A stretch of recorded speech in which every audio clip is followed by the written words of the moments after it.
Welcome to neilporters.com. In this LEGO how-to video, I'm going to be showing you how to make a computer, desk, and power source. Okay, now I'll be showing you how to make the computer. You take a 2x6 piece and put three computers, any kind of them, just right on top.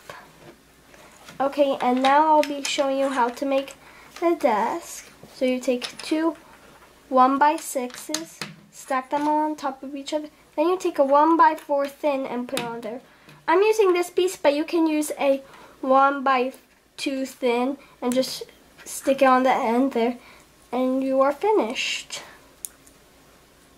And now I'm going to show you how to make the power source. So you take any round piece and put a cap, another thin round piece on top of it, and then you put two more round pieces in on it, and then another thin one, and you are finished the power source.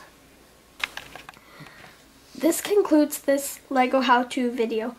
Please like and subscribe to Neil Pointers to see more LEGO how-to videos.